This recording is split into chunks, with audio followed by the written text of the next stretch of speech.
Okay, so now let's read Peppa Pig book, Peppa Visits Santa.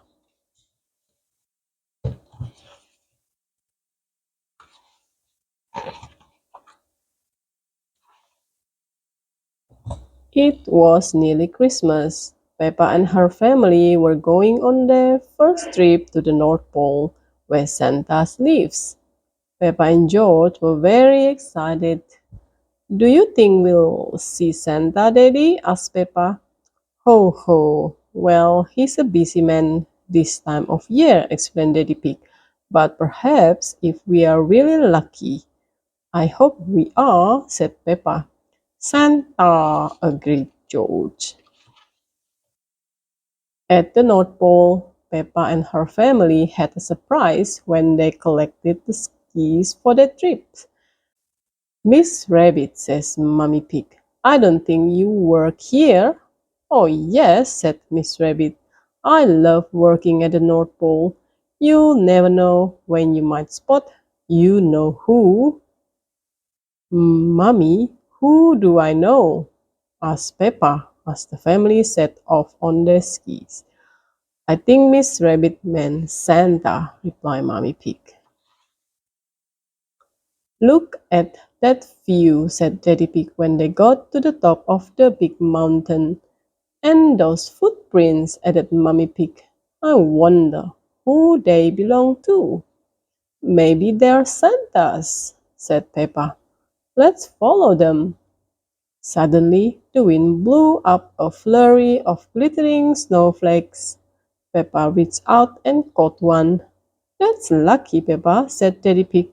Why don't you make a wish? Peppa closed her eyes and whispered, I wish to meet Santa. The snowy footprints led them down from the top of the mountain and deep into the icy valley of the North Pole. At last, the trail stopped at a little wooden cottage. Ho, ho, ho, boomed a voice. Welcome, Peppa and George. I've been expecting you. Wow, it's you know who, said Peppa. Ho, ho, you've seen Miss Rabbit then, said Santa. Yes, it's really me. Peppa and George were amazed. But how do you know our names? Peppa asked. I know all the children who believe in the magic of Christmas, he replies. Santa pulled out his list. I also know you and George have been very good this year, he added. Peppa and George grinned with pride.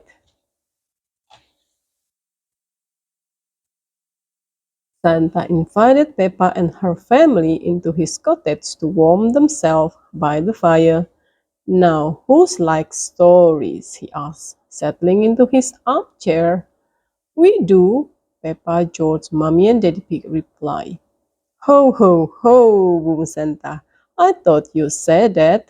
Then I shall begin.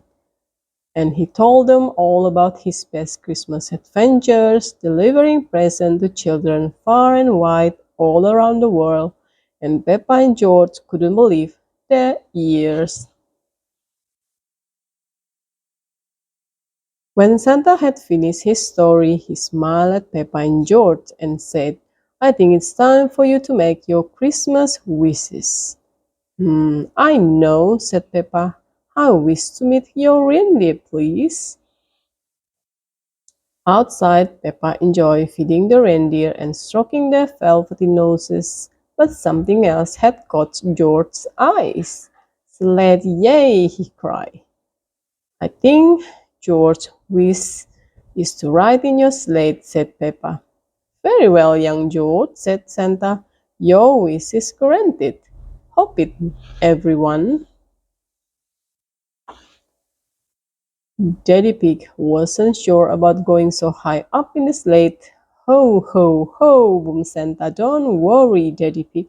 You'll be perfectly safe. Now who'd like to steer? Sled, yay, replied George, taking the reins. Yay, cheers Peppa. Look, Daddy, another amazing view. Oh, groaned Daddy Pig, squeezing his eyes shut.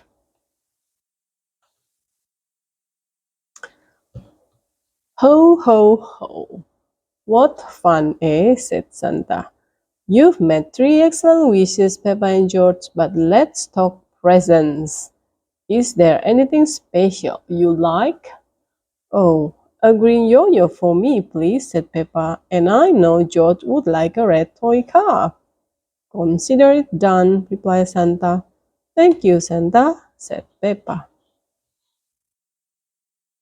It was time to go, but Santa had one more surprise for Peppa and George, a special Christmas stocking each. Don't forget to hang this up on Christmas Eve, he said, and promise to leave me a mince pie, please, and carrots for the reindeer, said Peppa. We'll remember. Thank you, Santa. Peppa and her family soon off, chatting about their magical time at the North Pole. I wonder why Santa laughed and said three excellent wishes. How did he know I wish to meet him? Peppa said. Because Santa knows everything, explained Daddy Pig.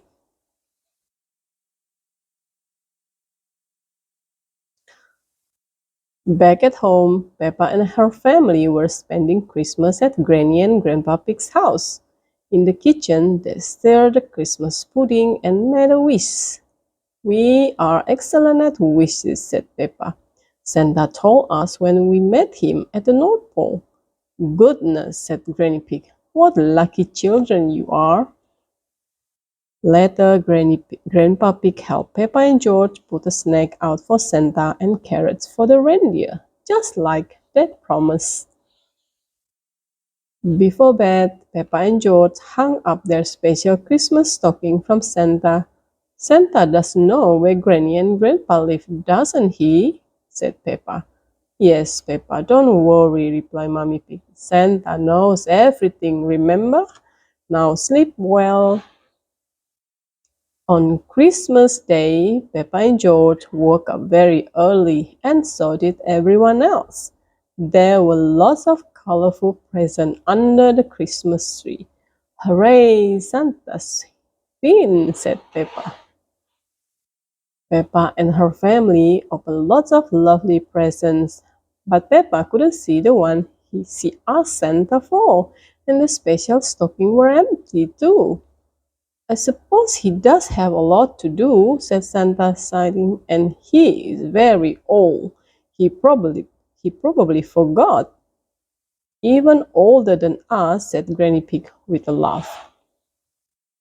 Everyone was tugging into their delicious Christmas pudding when Granny Pig asked, By the way, what was your pudding wish, Peppa and George? We wish everyone a very Merry Christmas, replied Peppa. Well, that has definitely come true, said Mummy Pig, chuckling.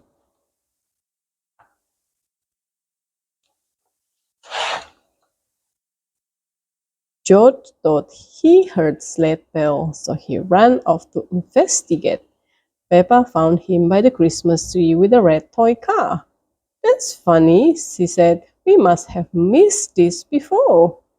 Peppa opened her present and it was a green yo-yo, just like she asked for. Yay, thank you, Santa, said Peppa. It looks like Santa didn't forget your special present after all, said Mummy Pig. Or the stocking, said Daddy Pig. Look, and everyone watched as the stocking magically filled with sweet amidst a flurry of glittering snowflakes. Peppa reached out and caught one. I love Santa, she said. Santa, agreed George. Peppa and George love Santa. Everyone loves Santa. That's the end.